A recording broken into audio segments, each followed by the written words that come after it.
at some point, we were supposed to get back to in-person at the Red Cross, but as of this week, with things changing, they've gone back to no earlier than November. So we are possibly going to look for an alternative place in the meantime, or worst case, we'll just end up staying on Zoom for the next couple of months. But that doesn't mean we're not going to have some activities planned for in-person days in the park and stuff like that where we can play with radio. So stay tuned. If you're not getting the email and would like to, please go to our website and sign up to be on the email list, or you can follow us on Facebook. So like I said, welcome to everybody. It looks like we can start because Bob NZ2Z has finally shown up. So welcome to the August Radio Club meeting for the Atlanta Radio Club. And I'm going to hand, we'll have business afterwards, but I'm going to go ahead and hand this over to Rob, our wonderful activities and program chairman for the evening. Go ahead, Rob. Okay, good. So we're doing this up front. We don't, there's no Stephen repeater report then? No, Stephen couldn't be with us tonight, so he said everything's functioning other than what we know about D-Star at the moment. So, well, good. Well, Frank, good. So we're not going to have to keep you on on hold here, waiting for whatever we're going to do. The election will be fast. Yeah, tonight we're having a talk on FT8 and I think you mentioned FT4 also. I think you said. Hopefully everybody will learn from this, and if people get interested in it, try it afterwards, and you know, we could work on this together. Got any problems? You know, put something on the mailing list. But during the talk, if you have questions or after the talk for Frank, please don't hesitate to ask. So hopefully you'll get everything. By the time this ends, you'll know everything that you wanted to know about FT8. Some people want to know more, some people want to be less, but that's the purpose of this is Frank's going to give us a great presentation here, and then we're going to get a chance to ask questions, if anything, if we have any questions at the end. So having said that, Frank, instead of giving you a bio, I'm going to turn it over to you because I know people give their own bios certainly better than I do. So let me turn this over to our speaker, Frank O'Donnell, K6FOD, who is coming to us from sunny Pasadena, California, or South Pasadena, California. Great. Well, thank you, Rob, and John, and everybody else. It's a real pleasure to be with you tonight. I'm happy to share my impressions about FT8. I don't claim to be the be-all, end-all expert on everything. I can give you a pretty good layout of what I've learned while I've been using it. But ultimately, if you have questions particularly specific to the transceiver that you're using, it will probably require some research elsewhere. Now, I do have slides. I guess the meeting host should make me co-host so I can show my slides. Yeah, let me see here. Let's go make you. Yeah, it looks like my only option is to make you the host, so you're going to be in charge of the Starship tonight. Uh-oh. Well, I'll try not to fly off to some some other galaxy here. So you should have it now. Okay, I see that there. And let me see if I can get my slides up. Okay, people seeing that slide there? Yes.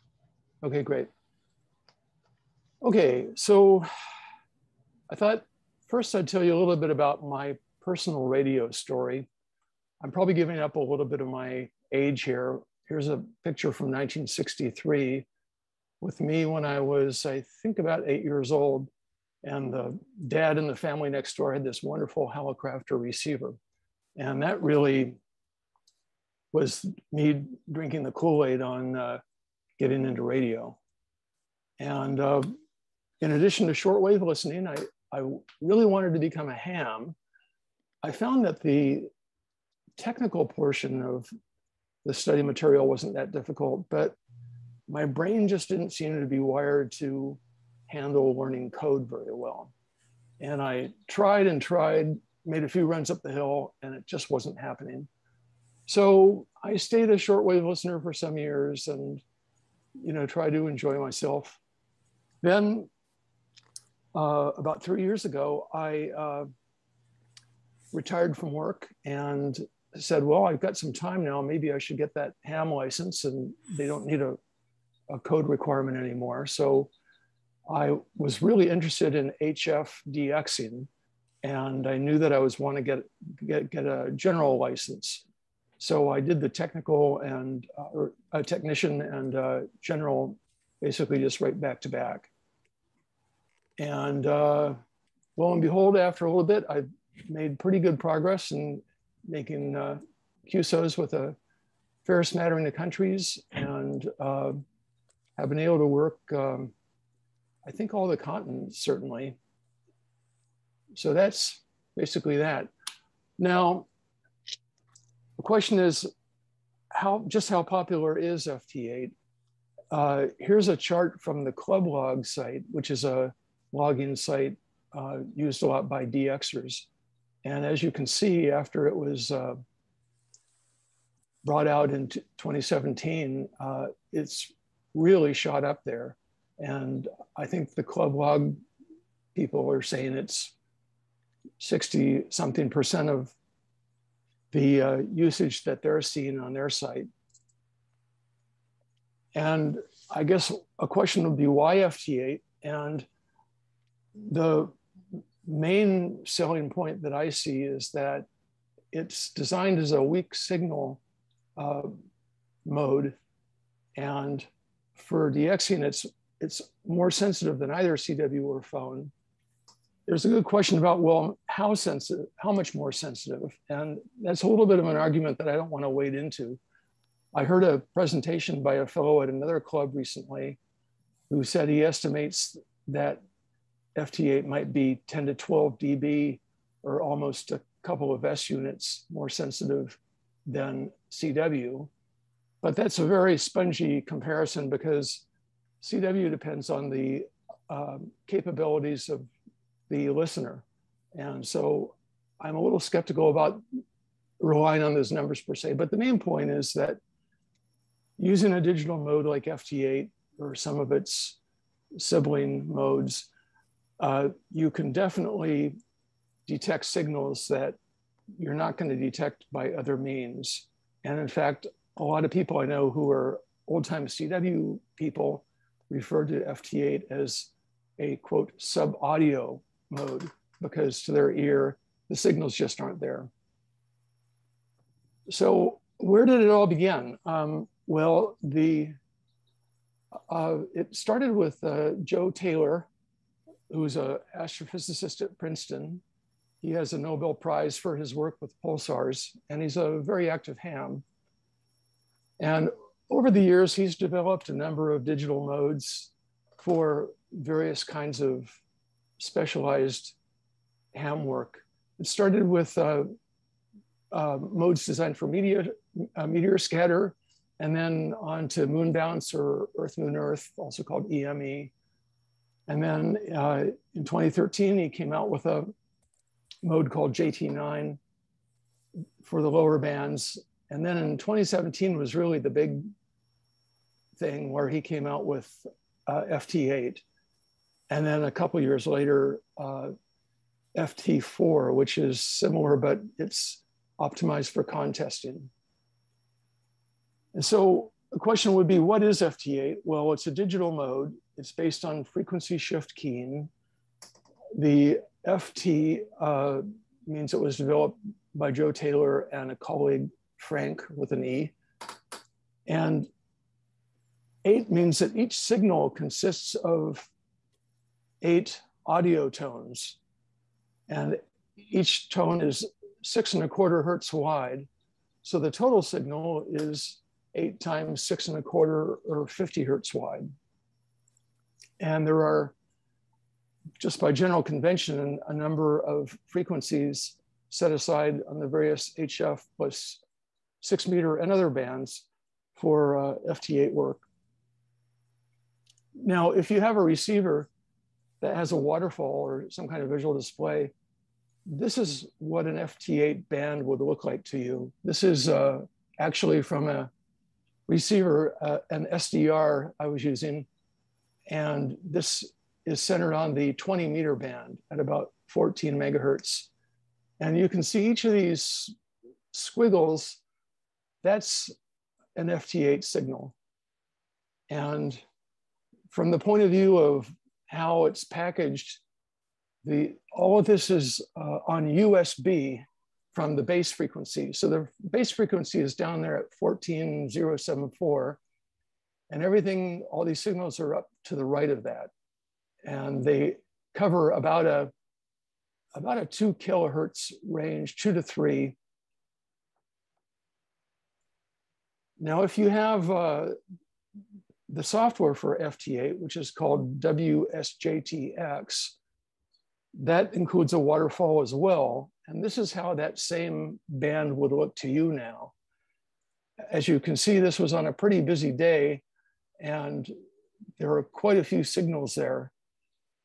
And you can see each one transmits for 15 seconds and then listens for 15 seconds. So it's sort of signal gap, and so on. Now, here's WSJTX set up. This happens to be on a Mac. I use Macs, Windows, and to a certain extent Linux interchangeably, so I have a little bit of experience with all of the above. And this was from last year, and it gives you a general idea of what the basic components of the software look like. The display at the top shows all the signals being received.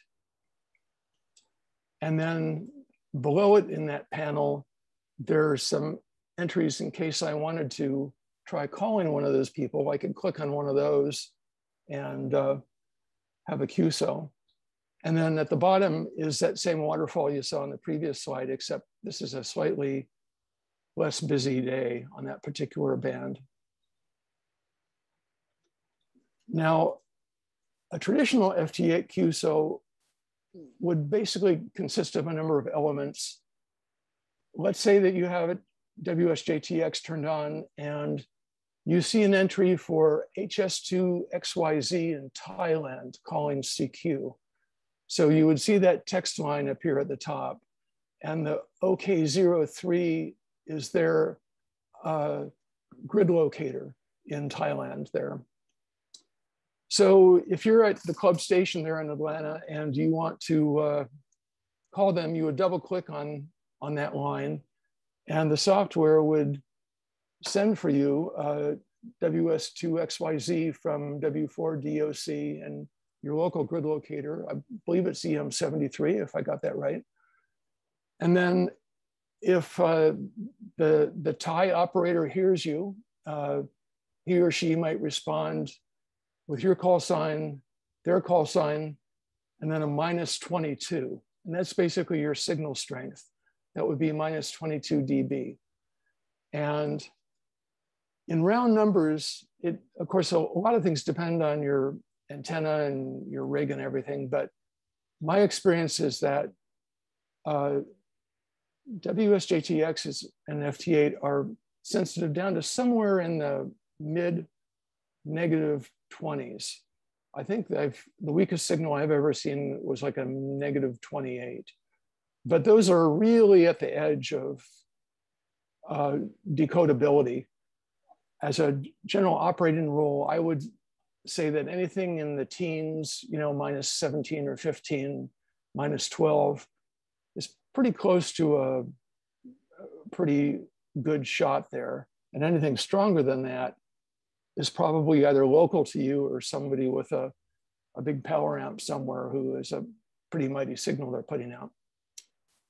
And then, so the Thai op sends you that message with your signal strength. And then WSJTX responds on your behalf with a response, R-20. R means I've received that. And the 20 is, or the -20 is how strongly you're hearing the Thai operator. And then the Thai op responds with RRR, basically saying, okay, I've received everything. From my point of view, the QSO is completed. And then you would tie things up by responding with a 73. Now, a lot of ops have felt like, well, is that really, put the icing on the cake? And so traditionally, a lot of operators would add a final response. The DX, in this case, the tie operator, would add his or her own 73, just to be explicitly clear that, okay, we're definitely done here. But as I read the requirements, that line was considered optional. Now, this is a traditional format. There's an alternate format where things are sped up a certain amount. The beginning of it is similar to the previous one. There's a CQ, you respond, they give you your signal strength, you give them your signal strength. Now, instead of RRR, they answer RR73. And that's just a way of explicitly saying, okay, I received your report and we're definitely, there's my 73, we're done. And then you give a 73 and it's all wrapped up. Now, in the last couple of years, there's been an even more streamlined approach. And this is particularly used when there might be a DXer out there who's considered something of a catch and you have a lineup of people trying to work them. And here, the DX is calling CQ, and then you respond, and instead of giving your grid locator, you just give them their signal strength right away. They give you their signal strength back. You give them an RR73, and they give a 73 back. So it's basically one line shorter, which is about 1/4 of a minute shorter, and that moves things along. So I hope we didn't run through that too fast. You can always go back and look through it later, but that's basically what a QSO consists of. And so if you look back at this page with the entries of the signals coming in, particularly on the left there, you can see people at various stages of QSOs with each other. You can see people calling CQ. You can see people responding to them, giving signal reports, giving RR73, and so forth. Oh, and as I mentioned, this one is on a Mac. Just for comparison, this is how it looks on my Windows 10 box. It's the WSJTX part is pretty much identical. In this case, I've moved it over to the left there, and I've given more vertical space to the display because on this particular day, 20 meters was really, really busy. And that let me, give me a better view of everything. You can see the waterfall at the upper right. It's just jam-packed with signals. No. And then down at the lower right, I'll be talking about this a little bit later, but this is a helper app from a ham in Australia called JT Alert. And you basically connect this in with the FT8 software, and it gives you a more user-friendly display of all the signals coming in on each 15-second cycle.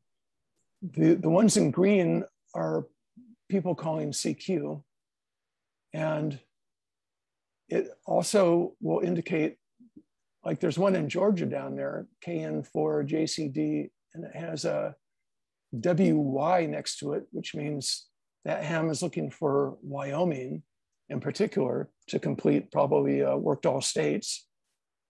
And then you can see a variety of others there.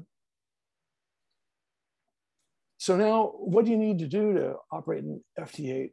Well, basically you need 3 things. You need your transceiver and antenna. You need a computer and the WSJTX software. The rig sends received signals to the PC as audio. The PC sends its transmitted signal back to the rig as audio. And the PC generally sends commands to control the rig, also normally through a USB connection. Now, not all radios are capable of supporting that. So if your rig doesn't support that kind of control, then the option is just to be changing frequencies manually. But I have to say it's pretty slick, and it makes it easy when you use the computer to control the rig. Now, for the audio link to send and receive the transmissions, fairly modern rigs have built-in sound cards, and you can basically plug in a USB cable to transfer the audio. This would include, for example, the ICOM 7300 and a lot of fairly recent rigs. If not, you need some kind of sound card type interface to take the PC's audio and transmit it into digital to go to the, or transmit from digital into audio to go out to the rig and vice versa. And after trying a lot of options, I found I got pretty good luck with this little, I think it was like a $7 or $8 USB sound card device. This was made by a company called Sabrent, and it just plugs into the PC, and a couple wires connect to it. And it's a really handy way to do that. I've had other friends recommend units like this. It's a USB-based sound device. And also in the ham world, the SignalLink is pretty popular. And so that's another alternative for that interface. Now, to control the rig, as I said, if your rig supports it, there's what's called cat control, and the PC can set the band frequency and so forth. If not possible, then you choose Vox, voice operated, where the only thing passing back and forth is the audio for the received and transmitted signals, and all other controls are manual. So you'd want to get a hold of WSJTX, and it's on K1JT's website at Princeton, and you can go to that link and get it. And then there's a bunch of setup screens. I don't want to get too far down in the weeds here and slow things down too much, but just as you fill in your call sign and your grid and some choices about setup. And then there's a screen for the radio. And in this case, this is the Elecraft KX3. So it supports some serial, but I still have to use a sound card to transfer the signals. And here's one for the audio, telling the PC where to look for the sound coming in and out. And then TX macros, I didn't really mess with right away. Reporting is if you want to host your reports on an external site, and I'll show you what PSK Reporter looks like if you're not familiar with them yet. And then the frequency page is pre-populated with all the popular FT8 and other digital mode bands. But if you have a new custom one for some reason, you can go in and add it there. Colors, you can choose the colors that you want to flag various kinds of received signals. Generally, if a signal comes in directed to you, it'll appear in red. And I think CQs usually come in as some color. And you can choose other ones, like if it's a new DXCC country or a new this or a new that, it'll flag you on that. And then finally, there's a advanced page, some of which is pretty advanced. The main things to bring up here is there's a so-called Fox-and-Hound mode, which I'll be talking about in a minute. And then there are other selections to support various popular contests and other events like the ARRL's Field Day. In fact, I used FT8 and WSJTX for Field Day recently, and it was an easy way to operate under the current conditions. So let's see, I think this was a page showing more of the top screen. I don't know how much detail I should be getting into at this point. There are a few selections you want to make. Okay, now then the question is, what do people have problems with when they're setting up WSJTX? And based on what I've seen in the Windows world, there's a couple of kinds of issues. One is that the PC's clock time has to be pretty exact, to within a fraction of a second, to get the decoding properly synchronized. And it used to be that Windows computers were sometimes pretty far off. They've been getting better. The latest versions of Windows 10, I think they set time.windows.com as their network time server, but still it can be improved on, and I'll get to that in a minute, how people do it. And then the Windows audio system can be challenging. I'm always seeing messages online from people who say, well, I had WSJTX operating just fine, but then Windows came in and did an update and everything doesn't work anymore. And the problem with that is that Microsoft has a way of kind of fiddling with the setup for sound devices.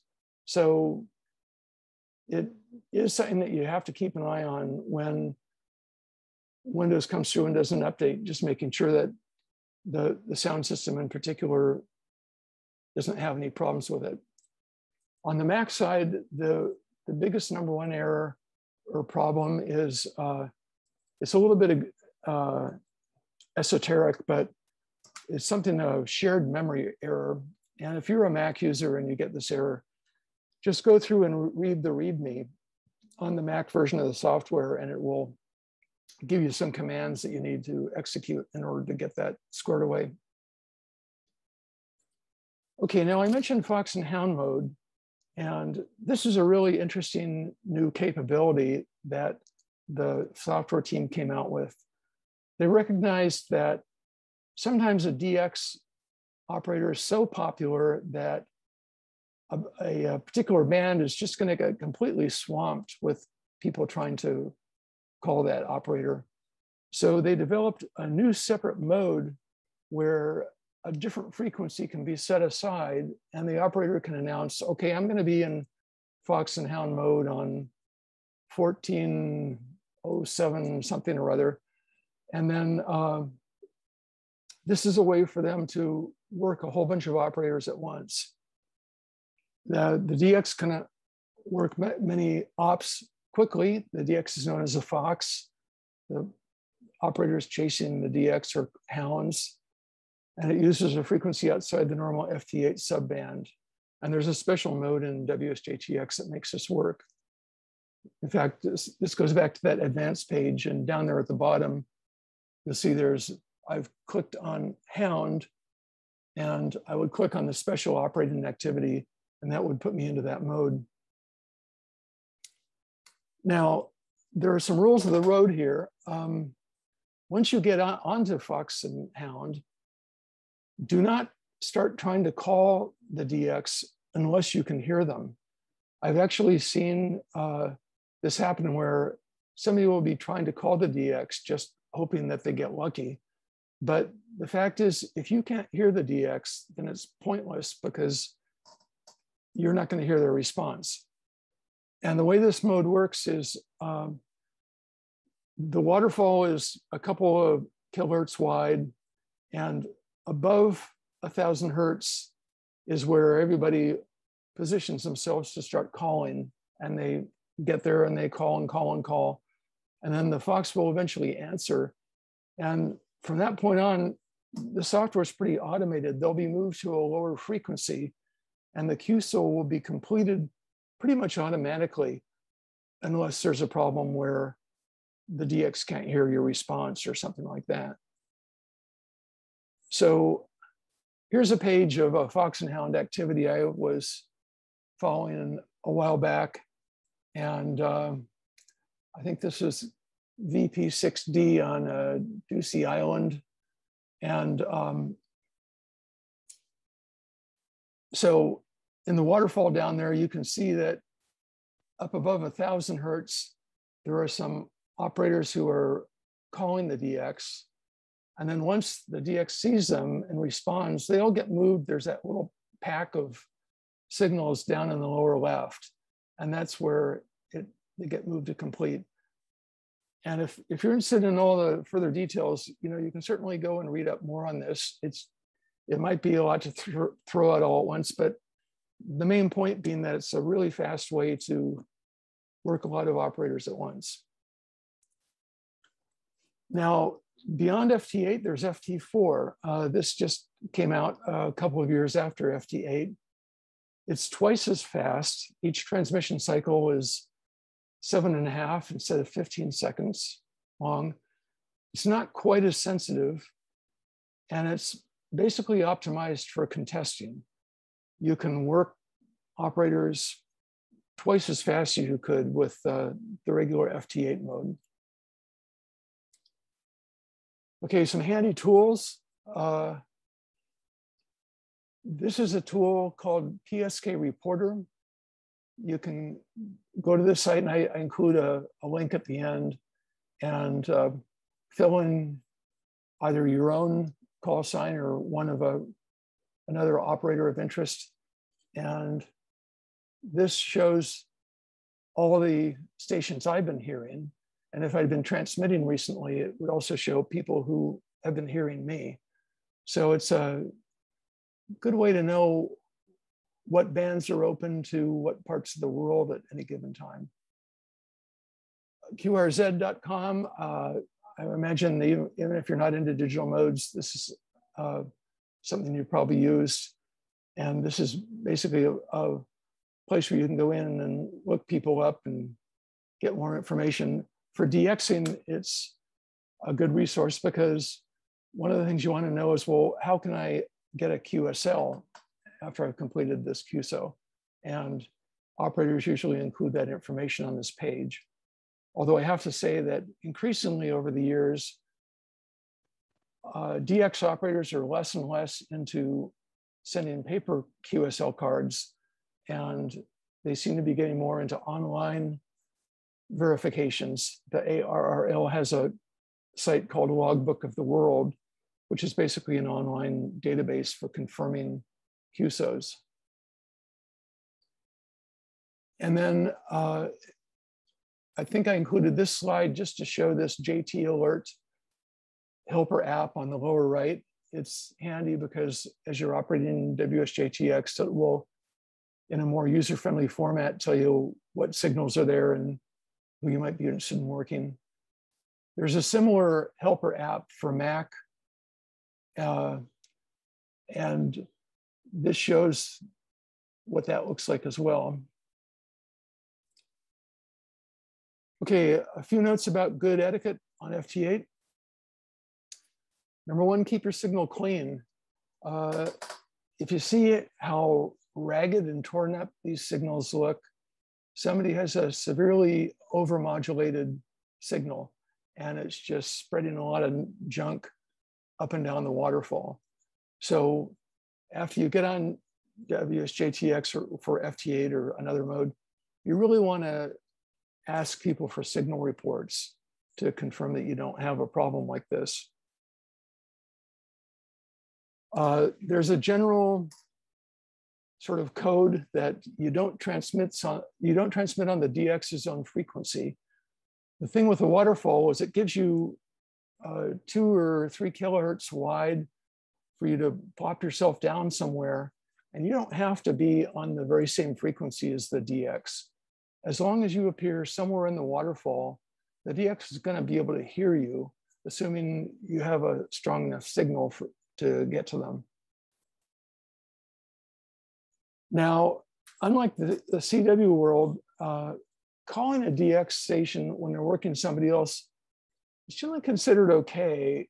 You just don't want to be a pest about it.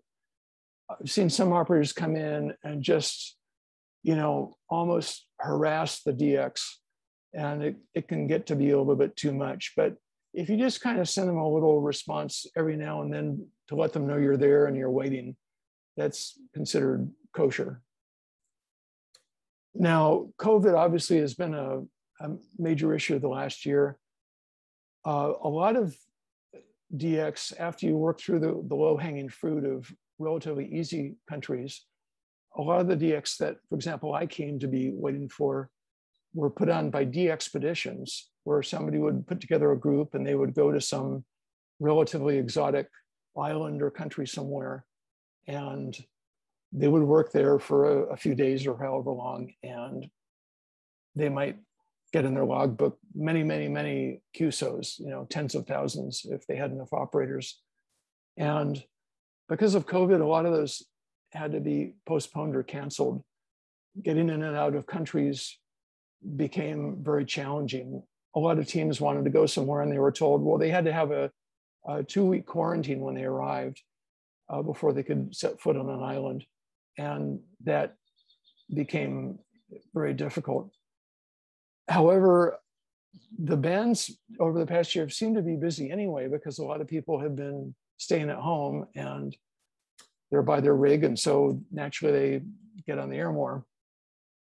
So there are DX opportunities that are still there. This is something kind of interesting. I haven't seen this recently on the air, but about May of 2020, right as the pandemic was getting started, there were all these special activity stations with call signs like DX0 stay home, and they would be working operators, and it would just be like a little bit of a novelty QSL to get in your log or to get a card from them or whatever. Haven't really been seeing that recently. Okay, so now some hot topics about FT8. One question that comes up a lot is how much power is appropriate to use? WSJT, the WS stands for weak signal. And as I mentioned, it's at least several dB more sensitive than other modes like CW. So you would think you would be able to use pretty low power levels. Now, having said that, I have heard of operators who use pretty high power, with directional antennas and so forth, the real serious DX operators. That's really not a world that I know anything about. I've used pretty much lower power units. I'd say the most popular kind of rig that I know of, most people tend to use a basic sort of home HF transceiver, like an IC 7300, which has a top power of 100 watts, but even that's arguably a lot to use. I generally try to keep it down to half of that. It really depends on, it's the old idea of using enough power to complete the contact and not too much more.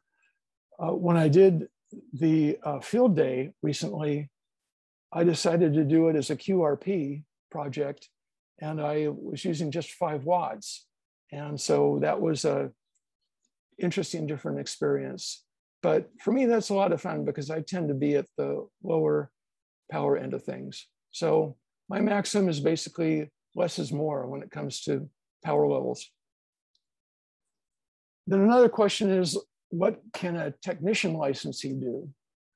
I think I understand that half or more of the ham world are technicians currently.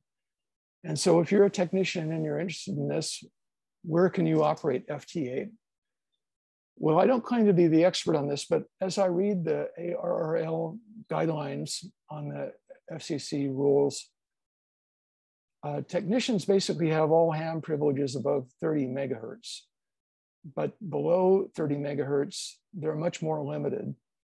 And currently, as I understand it, the one band where a technician can do FT8 is on the 10 meter band, around 28 megahertz. Now, I have to say, in the time that I've been doing FT8, 10 megahertz has not been a powerhouse band. From my vantage point on the US West Coast, I've had times when I've worked 10 meters down into Central America and the Caribbean, but we've been in a lower end of a sunspot cycle, and that hasn't been a really great band. but the solar cycle, we've passed the minimum and now we're going upward. And so there are good predictions that over the next, 2, 3, 4 years, we should see a lot more opportunities on 10 meters. Also, 6 meters is a band that sees a lot of FT8 use. That, at least around here, tends to open up around May of each year and go until about maybe July or so. And again, I believe that's open to technicians, but if you're a technician and you want to do it, you might want to double check that. And so that would be another opportunity. Now, the ARRL has a proposal to the FCC. The ARRL would like to grant technicians more privileges in the HF bands in order to give them more of a taste for some of the operating capabilities. So I believe in the ARRL proposal, they would give technicians digital mode capability on several bands, not all bands, but some. And so the FCC, as I understand it, has not acted on that yet, but if they choose to go along with that, that would be yet more opportunities. Or you could be somebody like me. I knew that I wanted to operate on HF, and specifically with modes like this. And so I didn't find the general license that hard to do. It was, it took a little bit of work, but after passing the technician, it was fairly easy to knock off after that. Yeah, that's just a summary of the technician privileges on various bands as of right now. Okay, this is probably the biggest hot topic question. Is FT8 real ham radio? Well, that's certainly a hot topic. I know a lot of old-time CW operators who would say resoundingly no. They view the whole focus on FT8 as not a good trend in ham radio, whereas other people are using it. So, I think there's a spectrum of different opinion. I've had some friends. I had a really good friend who was a very avid DXer. He passed away this past year, but he was a very long time CW operator. He amazingly, I think he had a 60 word per minute capability, which just boggles me anyway. But he also took up FT8 as well. His point of view was that he was just into getting more bands and modes, and it's another mode to add to his logbook. I guess at the end of the day, my take is that the nice thing about the ham world is that there are a lot of different activities for people depending on their interests. If you're into emergency communications, if you're into DXing, if you're into moon bounce, there's a lot of different stuff out there. So I personally have a lot of respect for CW operators. And in fact, I'll get to that in a minute. Now, I put this chart in because it shows that even though FT8 has become the most popular mode, at least at the club log site, you'll see that the sort of net impact is that the overall amount of ham activity is increasing. So there may be an argument to be made that, well, it's actually, if you go back to the other chart, you can say, okay, well, maybe the activity in other modes has decreased somewhat, but really one way of looking at it is that FT8 is kind of adding to the overall ham presence on the air. And finally, I want to say that after all these years, I signed up with the terrific CW Ops organization and took their class. And I am now a CW operator myself. And while I enjoy doing FT8, I enjoy CW even at my miserably slow speed, even as much and perhaps even more. So it's definitely a part of my interests. So that's pretty much the presentation. Here's the page of links, where to get the WSJTX software, that PSK reporter, a site for getting grid square locators, the Meinberg software used a lot on Windows computers to fine tune your PC time. Also, the next one, I haven't mentioned it yet, but time.is, time is, that's a great website for checking your clock on your PC. If you want to know how close it is to where it should be, you can just enter that in a web browser and it'll give you a very accurate report on the timing of your computer system. And then finally, if you want to get more help on FT8 and other digital modes, there is a WSJTX group on groups.io, which is a popular kind of message forum site. And you can certainly sign up there and ask questions there. I found over time, though, that the most valuable place to go online is to find an online group or email list for your specific rig, because most of the questions tend to be rig specific. You know, how do I get the USB going on this transceiver or whatever? And although a generalist group like the WSJTX group might be able to respond to that, if you get more into, you know, an ICOM site or an Elecraft site or Kenwood or whatever, usually they'll be in a position to give you the best specific advice. So that's basically my my presentation. And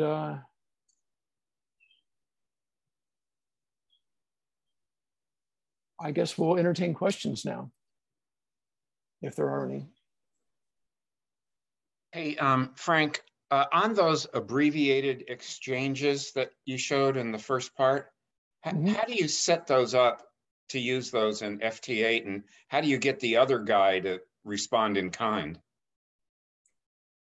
Well, it's been a while since I've done it. Let me see if I can get my slides up again. Let's see.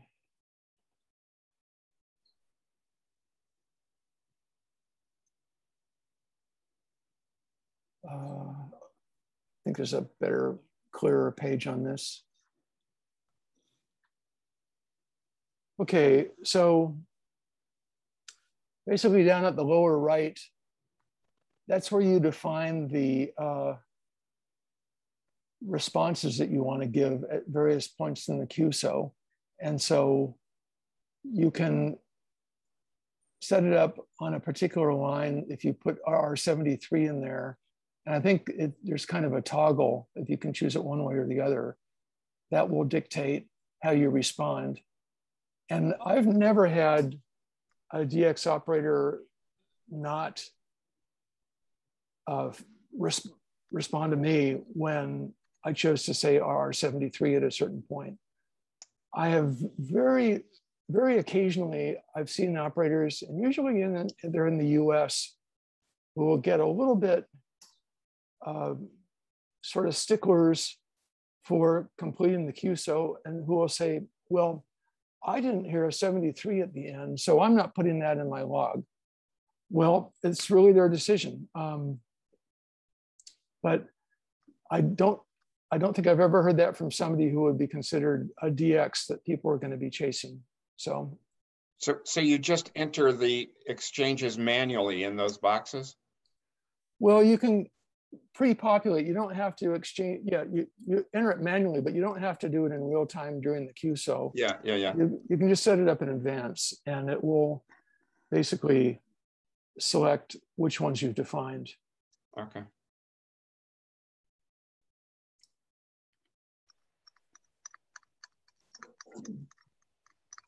Frank, this is Arnold, K6FOD. You mentioned Linux. What about Linux Mint support? Does WSJT work well on Linux Mint, and is it relatively reasonable to install? Yes, I do know several people using Linux Mint. On groups.io, there's a Linux hams group, which is a good place to get more information about that. I would say that Mint and Ubuntu are probably the two most popular flavors of Linux I've seen. And in general, it's not too much different from setting up a Mac. I mean, a Mac uses a pretty Linux-like operating system itself. Most of the things you have to tweak have to do with the USB connections to the device and the audio interface.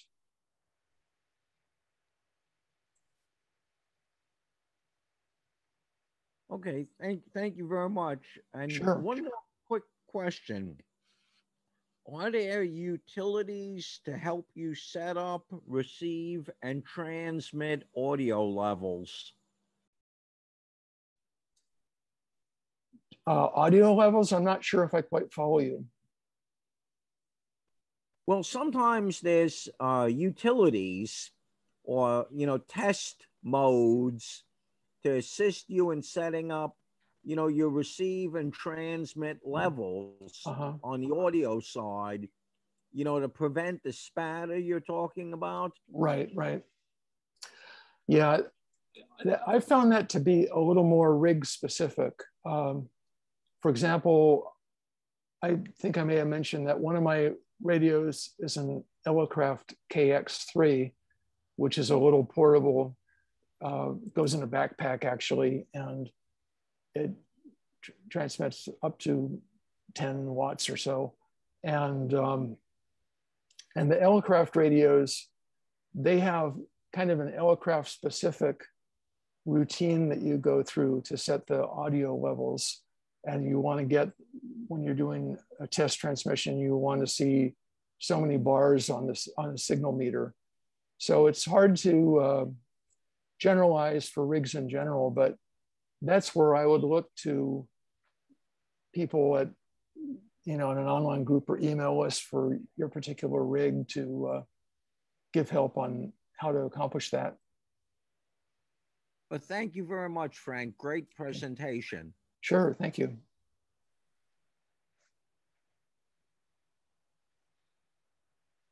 Trying to unmute over here. Yeah, one thing to add to that, Arnold. Yeah, I know I've got a signal link, and it's got a send and transmit level knobs on it, and I have no idea what to set them to. I just set them towards low and see what happens. But it seems to be working. So let me ask a basic question, Frank. So each band has a preferred frequency to use for FT8. Like in this case, on the 40 meter band, it's 7074. Mm-hmm. So you tune to that, and you don't have to go tuning around to find other people on there, like other modes, right? You just tune the 7074, and all of a sudden you get, on that upper box, you start seeing all kinds of traffic, people talking to other people, people calling CQ, and you Right. just a whole bunch on that. That's pretty much how that works? Yeah, that's basically it. I've done a little bit of experimenting with other digital modes. I tried PSK31 a little bit a couple of years ago, and that is a case where you mentioned where you have to sort of look around for, people operating. But in the case of FT8, it's a pretty specific band.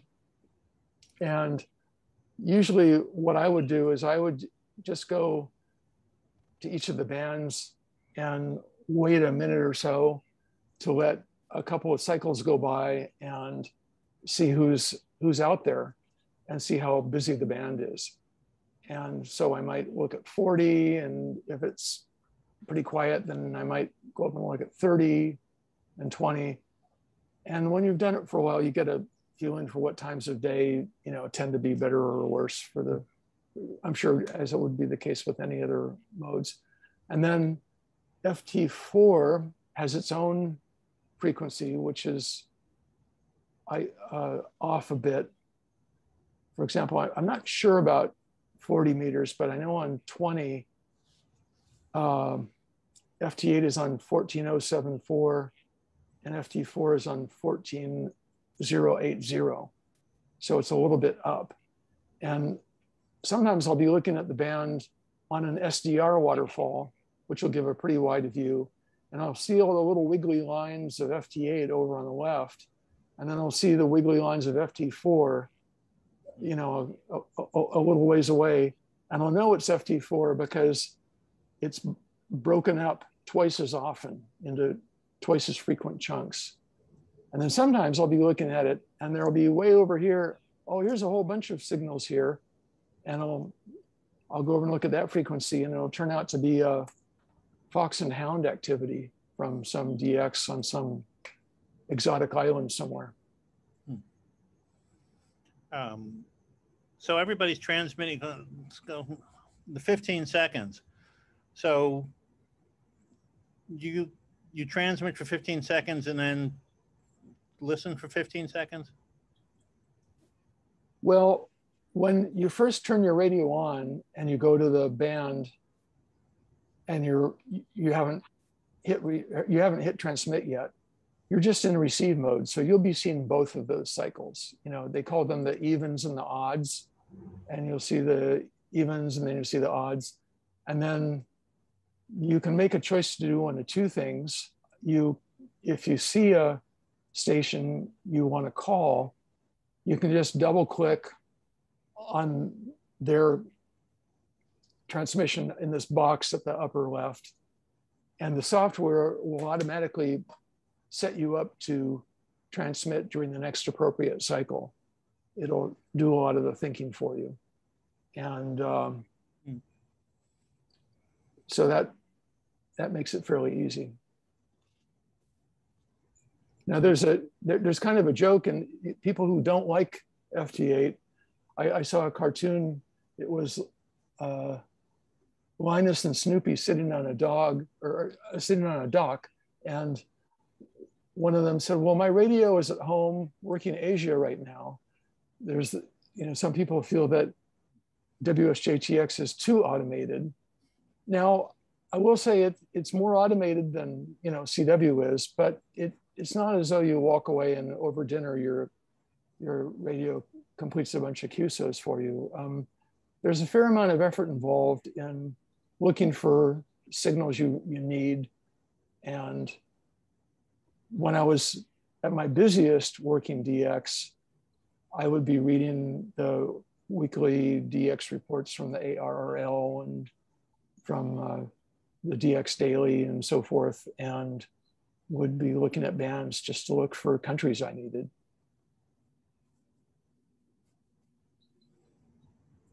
Okay, I'm just looking at the 15 seconds still. I guess we'll find that out. So we'll see everybody on the upper left-hand screen, as you say. You double click on one of them on one of the CQs, and you'll start exchanging messages with them automatically. Right. Mm-hmm. And somebody said something about if you send a message to them and they don't reply, there's a retry where the software will try it again. Is that? Let me think about that. It's been a while since I've been in that situation. Because I've played with it. Yeah.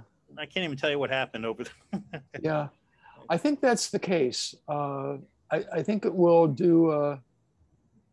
I know certainly with CQs, it will try a certain number of times and then it will time out. But it's been a little bit since I've chased DX per se, so I'd have to play around with that to see if you could always try doing it, and if it doesn't keep sending, you can just reinitialize it. It keeps sending. Okay, thank you. does it automatically, Ed? Yeah, basically when somebody, when you're replying to somebody and you start your reply back, it'll keep sending until it times it out, which is 3 minutes or something like that. That's handy. So this thing, this isn't the kind of mode you use when you want to talk to people around the world and see how they're doing and trade information. This is specifically geared to just making contacts, quick contacts, right? And yeah, FT8 is specifically sort of DX style, very short thing. Now there are alternatives. There's another.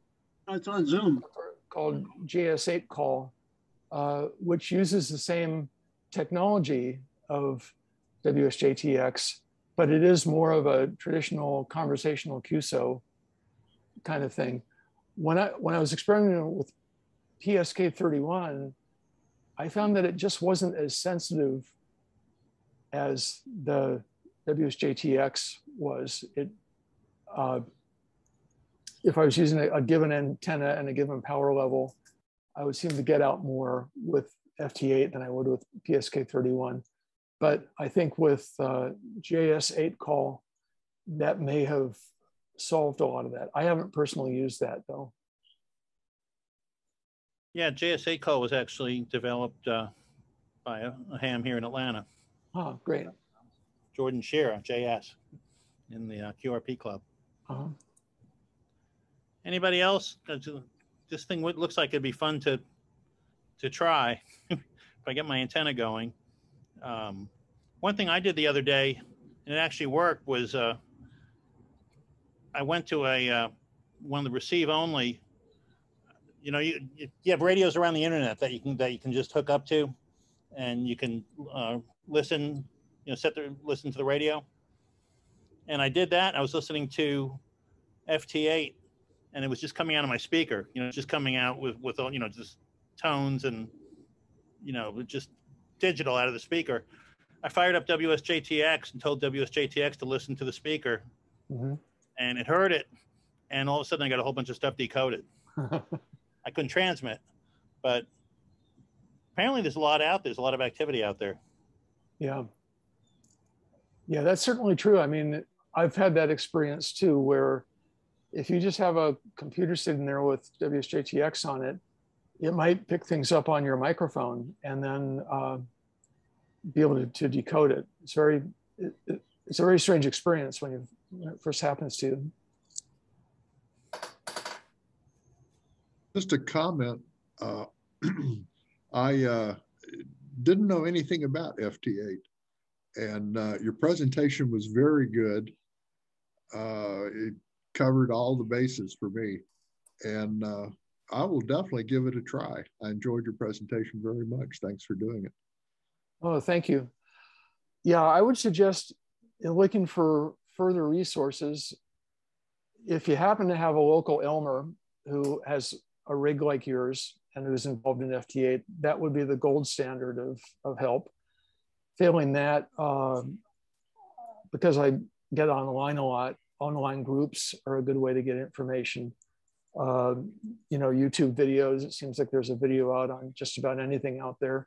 So that's another possible, but there's a lot of stuff you have to sift through to find the good stuff.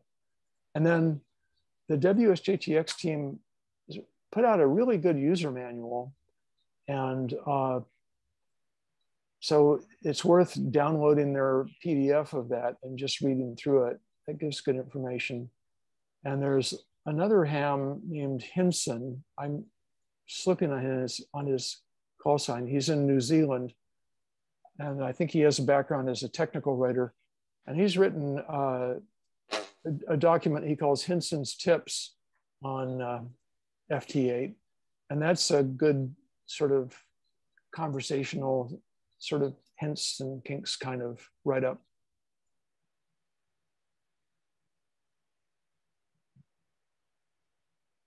The documentation of WSJ is good.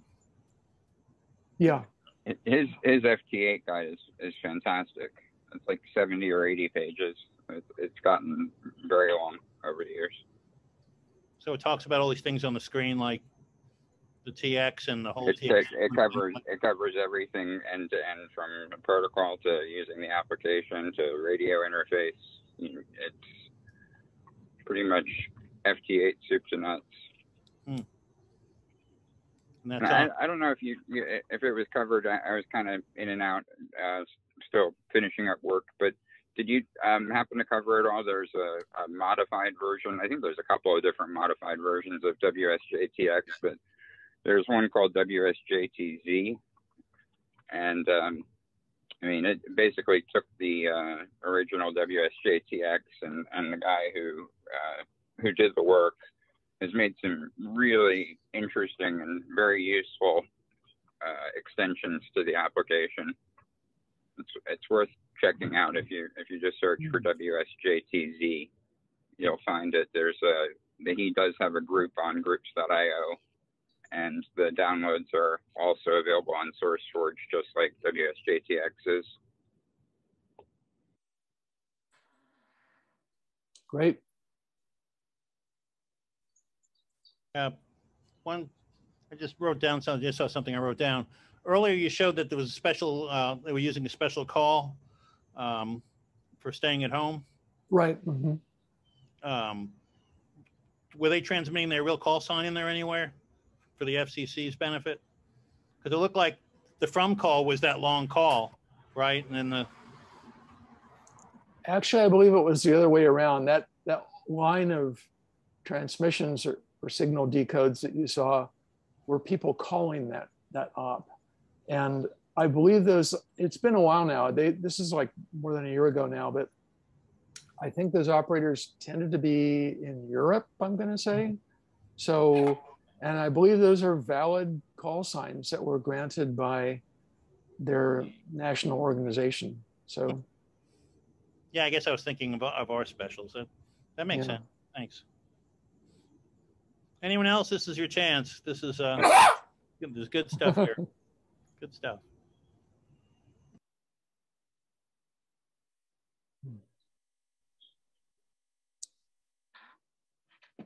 I guess not, John. Okay. Everybody's happy? All the questions? It was a very good presentation. Thank you very much for doing it. Yes, Frank, thank you very much. It was very good, especially for someone who hasn't dabbled in FT8 yet. Right. Thank you very much. Yeah. Thank Okay. you. Well, thanks very much for having me. I appreciate the warm welcome, and wish you all some great luck on the air, whatever your operating specialty is during the fall. Hopefully we'll be able to open things up more and get into interesting outings and so forth. So. Yeah, you're muted, Rob. So maybe we'll catch you on the air sometime. Okay, great. It'll be quick. It'll be 2-minute QSO, but yeah. Now, do I need to hand back hosting of the meeting to somebody? You might need to hand it back to me. Okay. I don't know if it'll give it back to me automatically. Okay, I'm looking at Atlanta Radio Club. That's me right now. And I'm going to make host. That's okay, fine. I guess. And I'm going to make you the meeting host. I don't know what happened. You used to be able to do a co-host, but I hadn't seen that in quite a while. So I don't know if they changed that or what. But, yeah. So. Okay. Well, I just made you the host. So yeah, thank you very much. Glad that worked out too. I've seen some that the hosting just really creates problems, but great. We got through it. Okay. Thank you very much, and have a good evening. Thank you for spending your late afternoon for you, I guess, with us. It's 8-something here, but hope you enjoy your dinner, and thank you very much for being with us this evening. Great presentation. Thanks. Have a great one. Thank you. You. Okay. Thank you. All right, before everybody runs off, we're going to do some club business, but first of all, we're going to draw for a $25 HRO gift certificate, and I've been pulling your names and calls as you've signed in, so I think I've covered everybody. Let me draw here real quick. All right. tonight's winner is Arnold, KC4ZUA. How about that? Well, thank you very much, John. You're the lucky man tonight. Fixed. And thank you to Rob for the invitation to a great program. Thanks, Arnold. Yeah. Yeah, and as y'all have any, if you have any thoughts or ideas on some things you'd like to see, please make contact with Rob. I believe KI4UTY at AtlantaRadioClub.org will work. Just hit him a line, let him know what you'd like to see so he can work on some things. So we can keep bringing you some great programs. It's a tough job to go out there and get this stuff. So it makes it easier if he knows where to look, so what to look for. So Yeah, we've got a September program lined up on propagation. That's when? September. September? You know, yeah, it's how things go through the atmosphere to get to where you want it to go, and all right, what to look for and how that works. Okay. And then, of course, just continue to keep an eye out as we work through whether or not we're going to get back to in person or not. We'll just have to let you know via emails and Facebook and our website. So keep an eye out on those. So tonight, the biggest thing for business tonight is club elections. So I'm going to hand it over to Jim Reed in for BFR. He is our chairman for the elections committee, and I'm going to hand it over to him for right now and let him explain everything to you really quick. All right, thanks, John. The way elections work here in the Atlanta Radio Club, there are opportunities to present suites of candidates at the July meeting. None were presented, so now with the August meeting, we take slates from the floor. As I understand, there is at least one slate that wants to be recognized, and I think that's John. John, do you want to tell us what your slate is? Yes, it's kind of a continuation from last year's slate. Aid Shamblin, KG4CUY, will continue on as our treasurer/secretary. Of course, myself as president. We have added to the slate for this year. 2 people are leaving for various reasons, have other things to do, but Mike Miller will be stepping down as vice president or not running for vice president. So I invited Skip Kazmarek, K4 EAK to join us, and he has agreed to do whatever he can to help the club, and he's going to run as vice president. And then, of course, Rob Satin, KI4UTY, is going to stay on as a member at large. And we are also adding Bill Perkins, KB4KFT, as another member at large to the board. So that Bill Perkins' call is KB4KFT. So that is the slate as it is for my group. So, all right, thanks, John. John provided me that information earlier, and the requirement is that all of the folks on the slate be members in good standing, and they all are. We validated that earlier this week. So let me just ask, are there any other slates that want to come up from the floor at this time?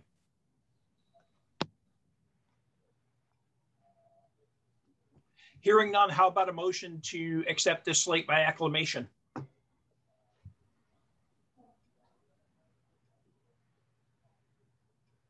Somebody want to make a motion?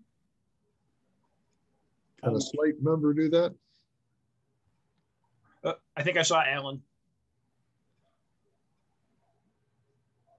what was your question, Alan? Oh, I said I'll motion that. Okay. And is there a second? I'll second it. Second. Okay. Thanks, Eric. I saw you first. Any discussion? Okay. All in favor? Aye. Any opposed? All right, it's unanimous, John. Your slate is elected for the 21-22 year, and that starts at the end of this meeting. Congratulations. Thank you very much. And first of all, I'd like to thank Val Bruce and Michael Miller. Val's call was WD4EX, and Michael Miller is KI4RDP. for the help in last year's board, the one that's coming off. They did a great job, and I'm sure that they're going to continue to support the club as they can. I know Mike Miller's still doing repeater stuff. He just has a new baby and a lot going on, so he's unable to. It'll be easier for him to focus on that for the time being, and versus having to deal with running the club stuff. So, and of course, I'd like to really thank Skip K4EAK and Bill KB4KFT for stepping up. Skip's been with us short time, long enough to be on the board this year. He has moved back to Atlanta recently over the last couple of years, and brings a wealth of energy and enthusiasm and some knowledge to the board, as well as Bill Perkins, of course, KB4KFT, who is a past president. And I think between the new additions and the hard work that Aid and Rob have put in, I think we're going to continue to see a good club going forward. As we get out of this COVID stuff, obviously has really put a bind on clubs trying to meet and continue and grow. So we'll get out of this COVID stuff, and we're going to continue to grow. We're going to have a lot of activities coming up. So of course, we're going to be interested in hearing from you as club members on what you'd like to see the club do. Things you'd like to see, maybe where we go with whether it's Aries or Red Cross or repeaters, Hamfest, that kind of stuff. So don't be afraid to, you can send an email to any one of the board members and ask questions, and of course give your thoughts and ideas to the club. So it'll make our job a lot easier if you're involved. And of course we have a couple committees. We have Hamfest, we have repeaters, we have activities. So these are all things that you can be involved in and part of as a repeater, as like a repeater committee or as an activity committee. If you want to be on the Hamfest committee, these are all things that you can participate in to help make this a better club. So, you know, more hands make light work on the few that typically do things in organizations. So please do participate and let us know what you'd like to see done. I guess real quick, if any of the other four of us on the board would like to say anything by chance, go ahead and speak up.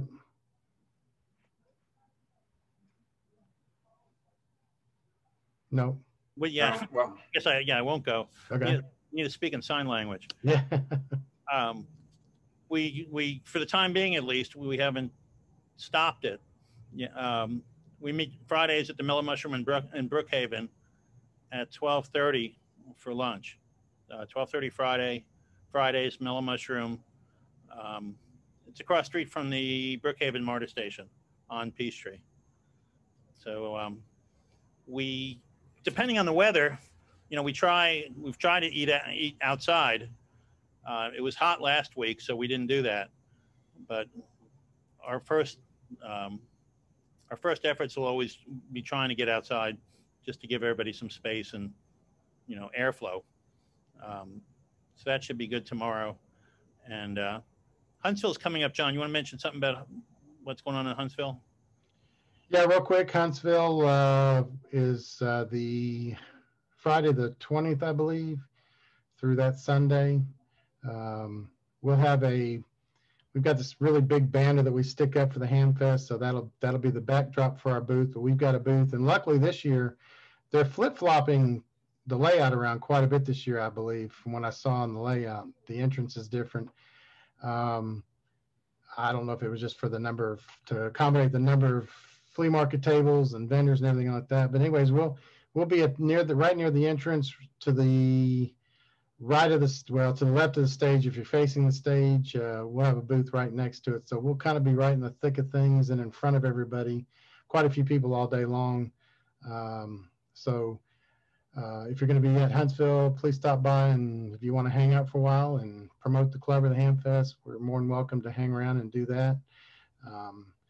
Well, like I said, we'll be right in the thick of things, so I'm sure we'll get a lot of people asking questions and we do get some questions not only about the Hamfest but the club. So people will ask certain things that are visiting from the Atlanta area to the Hamfest. So please do join us for that. And then of course, Rob mentioned the lunches. And then, of course, we'll continue to try to bring some days in the Saturdays in the park with radio, as we've done in the past. And we had a great field day recently. Hopefully, we'll see some scores in the next couple of months. And I don't expect us to be at the top, but we'll be at the top of the fun column. So, and that's what our intentions were, and our intentions on most of our things is to get out there and have fun and not worry about necessarily winning the competition sometimes. So. But yeah, do stop by and say hi to us if you're in Huntsville. And of course, we'll have a table at the Stone Mountain Handfest in November. And we'll definitely have one at Orlando in February. So if you've never been to the Orlando Handfest, that's really a good one to stop by and check out also. It's at a fairgrounds similar to ours. So great Handfest to be had over the next couple months, plus all the little ones in between. So yeah, that's it for me. Anything for you, Aid?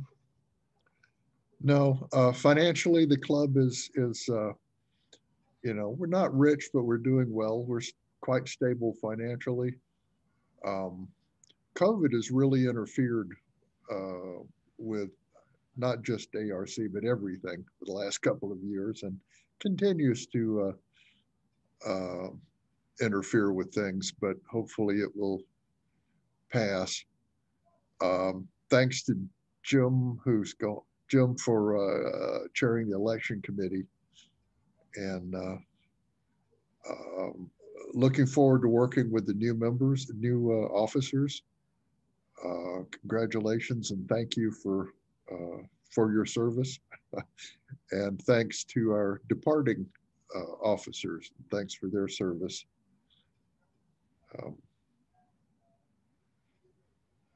That's all. All right. Not to put you on the spot, Skip, did you have anything you wanted to say? Any words of wisdom? No, just thank you. I'm looking forward to working with you guys, and this will be fun. And I will be in Huntsville, so I'm sure I'll see a lot of you guys there, and hopefully I won't blow the budget too much. It's like when I get back from something like that, I leave the trunks shut for a couple of days, and I sneak the stuff into the garage so my wife doesn't see it. So she eventually finds out, but by that time it's too late. So I plan to be in Huntsville. That's not far from me, about an hour's drive. Well, come see us. I'll do it. We have a few goodies at the table. So, but thanks, Skip, for and Bill for. There's Bill. Bill is here. Bill, did you want to say anything?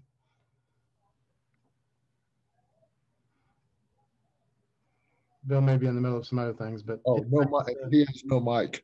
Huh? Oh, he doesn't have a microphone. Okay.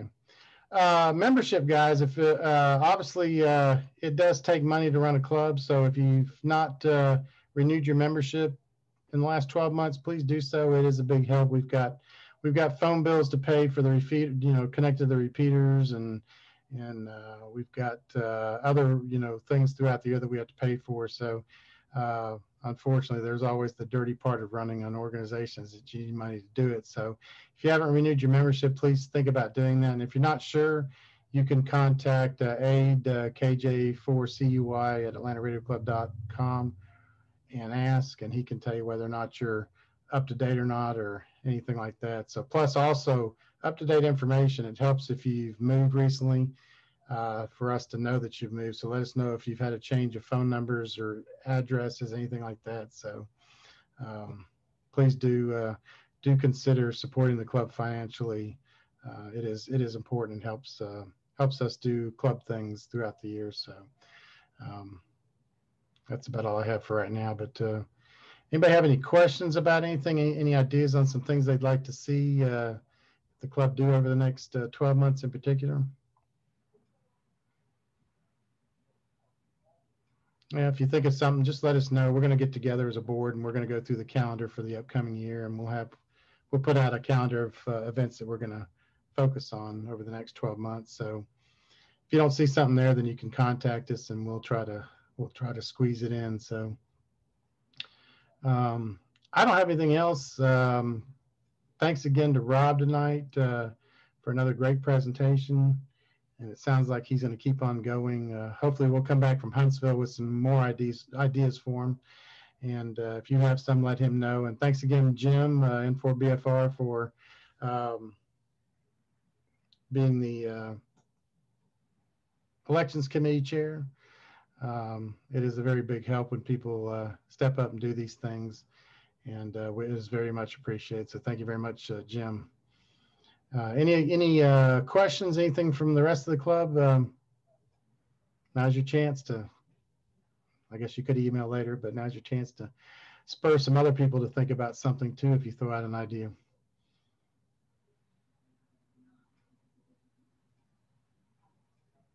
All right.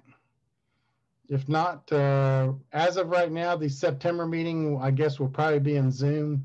We're looking at some possible restaurant locations or something else that we can do until the Red Cross opens back up to us. So if you're interested in being an Elmer in something, if you have if there's something that you're passionate about and you think you may think you don't know enough about it, but sometimes you just knowing more than the person that's asking the question is a big help. So if you have an interest in being just an Elmer, somebody that we can say, here, call this person if you have a question about something in particular, please do let us know that you'd be interested in if it's, FT8 or,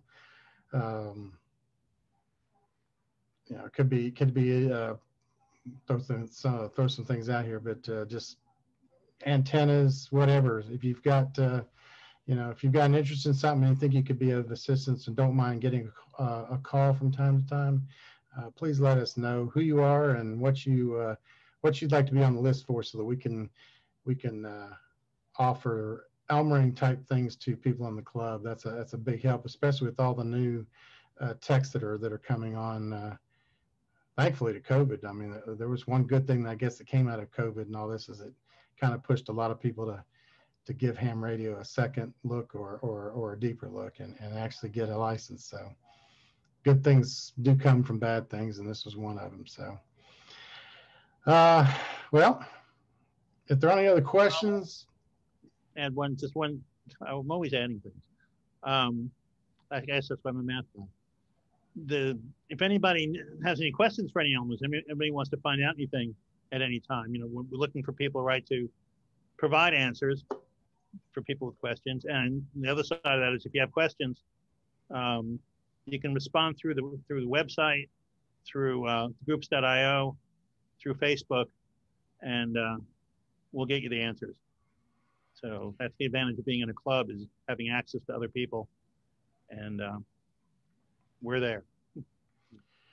Yeah, and of course, one other thing a lot of people have talked about the repeaters and drive time. If you're out and about, on a regular drive time or something, throw your radio in the car and throw your call out there in the morning or afternoon on the way to work or from work, and let's see if we can get the repeaters a little more active than they've been. I think it's a problem that a lot of clubs, most clubs, are experiencing these days. That people are just not using the repeaters as much as they should. So get out there, make a call in the morning or on your way to work or on the way home in the evening, and hopefully if we can get enough people doing it on a regular basis, we'll get back to where we used to have a good drive time repeater activity. So don't be afraid to take it and give it a try on the way to work. So any other questions or anything? If you noticed in one of the comments, don't forget to check out the Hamtech library on YouTube. It's something that our 2020 Ham of the Year, Jim M4BFR, has put together, and it's a great series of videos on different topics. So really good, especially for beginners to take a look at and learn about different things. So don't forget to check that out. That's Hamtech Library on youtube.com. Search Jim Reed M4BFR, I would think would be enough to find that. But Hamtech Library does too, I know, because I've searched it that way for people. So anything else, guys? Any questions, anything we can do? The video should be out on YouTube. The recording, this video should be out on YouTube in a couple of days, and hopefully we'll have access to the slides, so you can check that out if you want to go back through the slides without going through the video. Yep, it's a good chance for you to review it if you missed something. So go on the website, AtlantaRadioClub.com, and you can find all the other presentations going back over the last 12 months that we've done. We've got them all recorded and they're available. So you can go there to review something from the past 12 months or probably longer as we get going here, because they've all been great and worth hanging on to. So, all right, guys. Well, it's, what time is it? My clock's not right, but anyways, it's about 8:30. So thanks everybody for being here. And don't forget to join us tomorrow at Mellow Mushroom for some great pizza. We might talk Rob into buying for everybody. Who knows? We'll see. But it's a great place for some pizza. They've got some other options if you want a burger or salads or something like that. So there's something for everybody. So please do join us. And that's located right across from the Brookhaven MARTA station, right there off of Peachtree Road. So we look forward to seeing you all out there tomorrow. And if not, we'll see you at one of the next outings that we advertise or at our next Zoom meeting in September, what is it, 2nd or 3rd, I believe. It's right there before Labor Day. So thank you very much for joining us, and we'll see you next month, guys.